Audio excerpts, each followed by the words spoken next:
Bonsoir, mesdames et messieurs. Mais vous êtes quand même nettement majoritaires. Bonsoir, bienvenue à cette soirée un peu particulière parce que c'est à la fois une première et pas vraiment une première. Quelqu'un a déjà vu ce film à la télévision ou ailleurs, mais c'était le moment de célébrer au fond par une projection sur un très grand écran, celui du Capitole, ce film réalisé par Stéphane Goël qui, vous le verrez plus tard, a quelques petits liens cinématographiques avec cette salle, avec une soirée qui a eu lieu il y a un peu plus d'une année, et surtout plusieurs événements que nous avons organisés à la Cinémathèque Suisse autour de l'égalité, autour du vote des femmes, etc., durant toute l'année écoulée. Alors je vais être extrêmement bref, parce que, à part vous dire juste que je suis très heureux qu'il y ait beaucoup de monde ce soir, parce qu'il y a plusieurs personnes qui vont parler avant la projection, d'autres viendront parler après. Et je passe tout de suite la parole à Magali Hanselmann, chef du bureau de l'égalité du canton de Vaud, si je ne me suis pas trompé. C'est bien ça, hein, voilà. Merci Magali. Merci beaucoup Frédéric. Alors, merci, je ne crois pas que je mérite autant d'applaudissements, c'est surtout les personnes qui vont suivre qui les méritent. Donc monsieur le Président du Grand Conseil, Madame la Conseillère d'État, Mesdames, Messieurs les parlementaires, fédéraux et cantonaux, Mesdames, Messieurs les syndics, les municipaux, Mesdames les représentants des associations féminines et féministes, Mesdames, Messieurs, chers amis. C'est donc avec un très très grand plaisir, comme le disait Frédéric, que je prends la parole ce soir devant vous, aussi nombreuses et nombreux, à l'occasion de cette presque avant-première en Suisse romande du film De la cuisine au Parlement. Alors j'aimerais remercier vivement la Cinémathèque suisse de notre collaboration qui dure et qui va toujours aussi bien. Et puis Climage, en particulier Stéphane Goël qui va parler tout à l'heure, pour son film, son documentaire qui est à la fois intelligent, pédagogique et plein d'humour, vous le verrez pour celles et ceux qui ne l'ont pas encore vu. Et c'est vraiment très important que de pareils films puissent être réalisés. Pour le Bureau d'égalité entre les femmes et les hommes, c'est l'occasion de fêter ensemble un autre événement, un événement unique, l'élection d'une majorité féminine au Conseil d'État. Donc,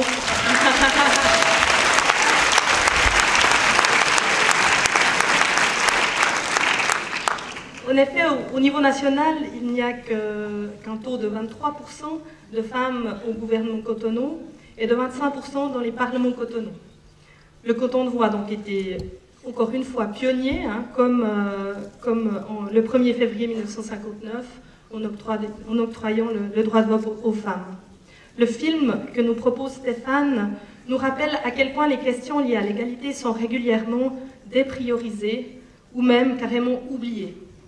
À travers les témoignages recueillis, nous pouvons prendre la mesure des efforts constants et de la ténacité nécessaire à faire figurer l'égalité à l'ordre du jour des autorités. C'est pourquoi pour le Bureau d'égalité, cette soirée, c'est également l'occasion de rendre hommage à toutes les femmes qui s'engagent au niveau associatif, partisan et politique, les militantes, les parlementaires, les conseillères d'État. J'aimerais tout particulièrement saluer toutes celles qui sont dans la salle.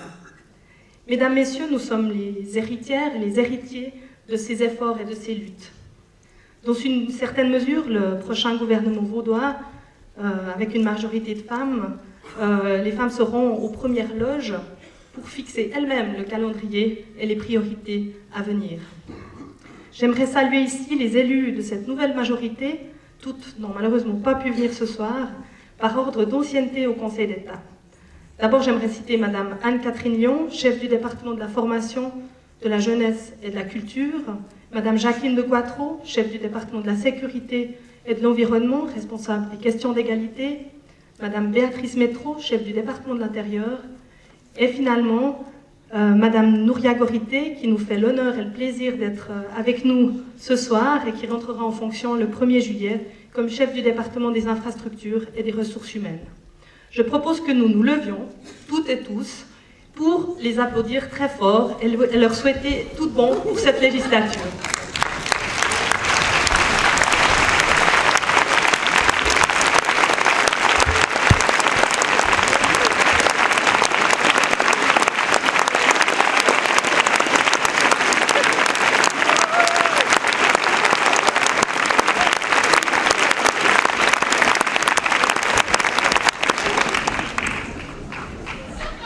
Alors bon courage à elle pour faire avancer toutes les causes qui nous sont chères.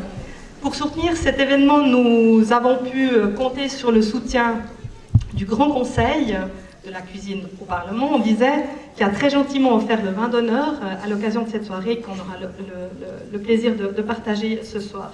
Je remercie tout particulièrement M. Jean-Robert Yersin, président du Grand Conseil, premier citoyen du canton, que j'ai le plaisir d'accueillir sur scène.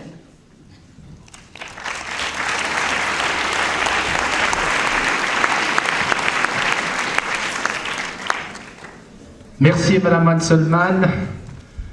Mesdames et messieurs les invités et les participants en vos titres et fonctions, c'est avec un immense plaisir que je suis ici ce soir, avec Frédéric Maire aussi, car ces soirées au Capitole sont toujours des soirées magnifiques.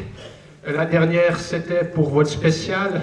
Celle d'avant, c'était pour It's Happening in Dagenham, encore un illustre combat pour l'égalité, cette fois-ci salariale, dans cette fameuse usine d'automobile de Grande-Bretagne. Alors j'espère qu'avec la Cinémathèque, on puisse continuer à exploiter cette salle magnifique pour de tels événements. Ce film, je l'ai déjà découvert à la télévision avec un immense plaisir, et c'est avec un plaisir renouvelé que je le verrai ce soir. Il a évoqué pour moi bien des souvenirs. Le premier souvenir, c'est quand j'ai vu les images de l'élection de Madame Gabrielle Nanchen au Conseil fédéral, au Conseil national, pardon. J'aurais même souhaité qu'elle fût élue au Conseil national, au Conseil fédéral, bien sûr. Et dans ces années-là, nous étions militants socialistes dans le Gros-de-Vaud, c'était guère plus facile que dans le Valais, avec Victor Ruffy. Et quand on a vu cette élection de Madame Nanchen, voyez-vous, ça nous a doté, ça nous a donné une pêche d'enfer. C'était l'équivalent du Yes We Can de Barack Obama. Et Victor avait réussi, on se battait pour essayer de décrocher un siège socialiste dans le Gros-de-Vaud, c'était difficile, avait réuni aussi, on avait déjà pratiquement la parité, et il y avait sur cette liste une certaine Francine Jean-Prêtre qui faisait ses premiers pas en politique et qui a fini au Conseil national et au Conseil d'État du canton de Vaud. Il y avait d'autres candidates, l'une a fini par être élue, c'était Anne-Marie Bergdol, pour le plus grand âme des radicaux du coin qui nous avait affublé, c'est pas la liste socialiste, c'est la liste de Victor et ses dames. Mais avec une petite envie là derrière tout de même. Alors ici, bien sûr, c'est une expérience magnifique. Je suis allé regarder un petit peu les chiffres. Ce canton de Vaud est fier puisque c'était le premier canton suisse avec Neuchâtel en 1959, Madame Hanselmann l'a rappelé tout à l'heure, a donné le droit de vote et l'éligibilité aux femmes sur le plan cantonal.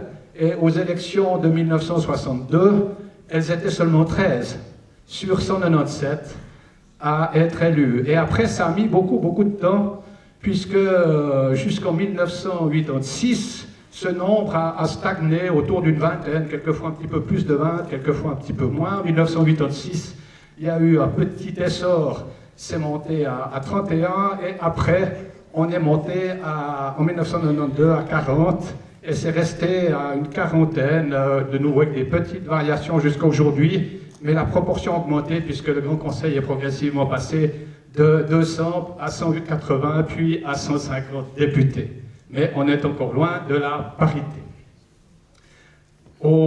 Signaler également, parmi ces pionnières, donner un grand coup de chapeau à Madame Marie-Louise Yost, qui vient de nous quitter, qui était une des pionnières dans cette lutte pour le suffrage féminin, elle était députée au Grand Conseil, et c'est à elle que l'on doit la création du Bureau de l'égalité entre hommes et femmes.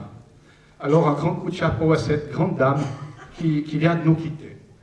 Et signaler que tout n'est pas gagné, puisque lors des récentes discussions du budget cantonal, le représentant d'un groupe politique important très à droite avait proposé de supprimer le bureau de l'égalité. Heureusement, ils n'ont pas eu de succès.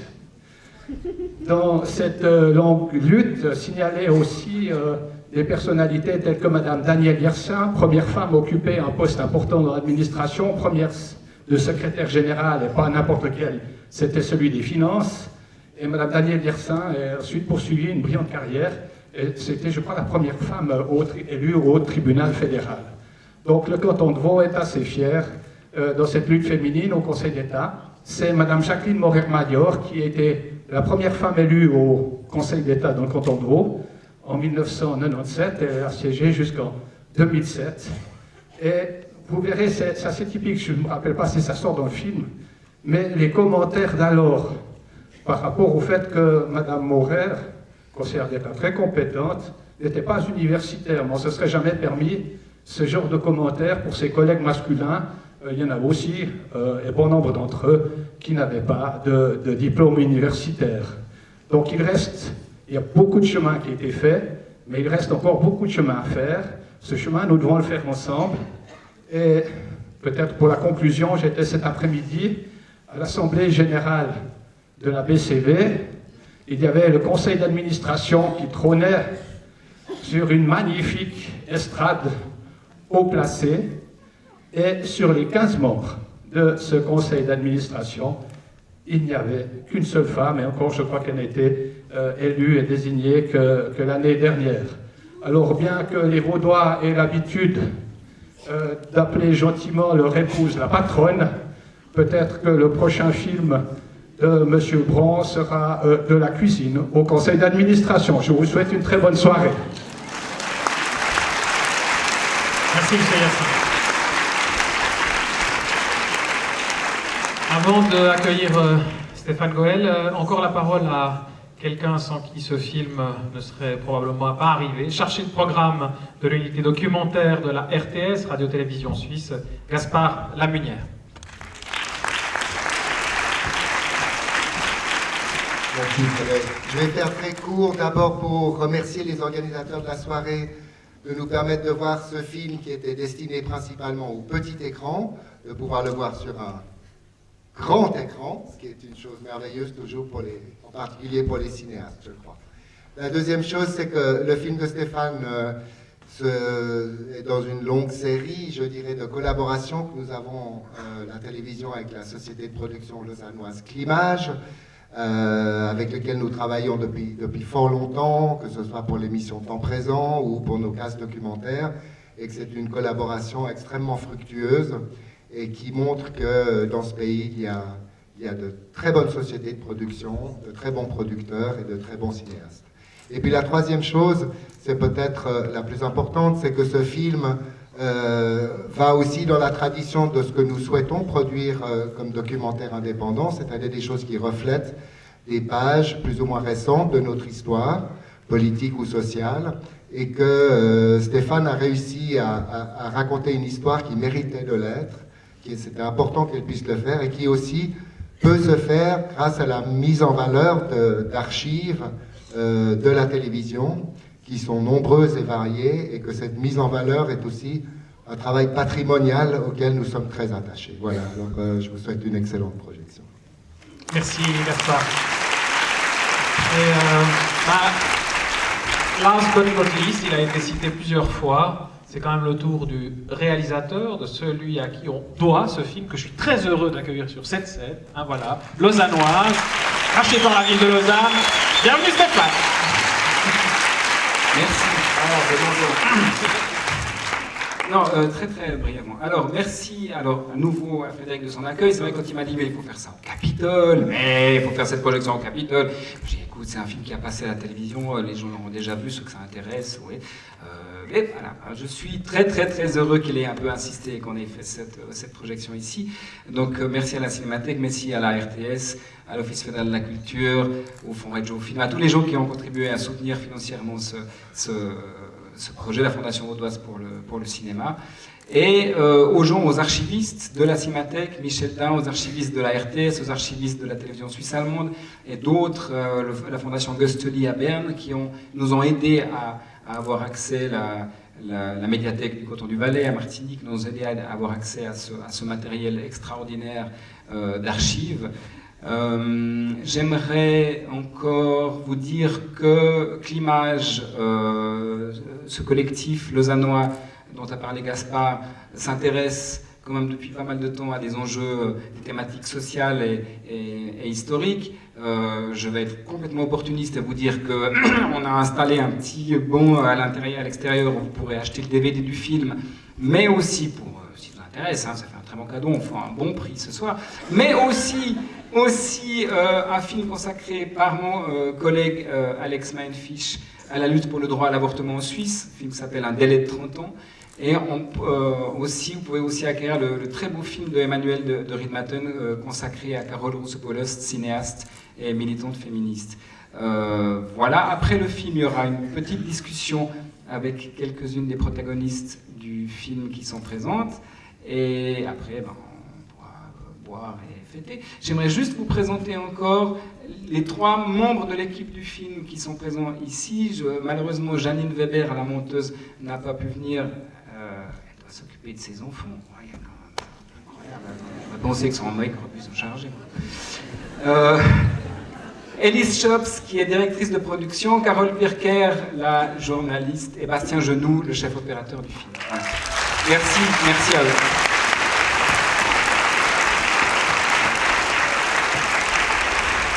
Merci. Voilà.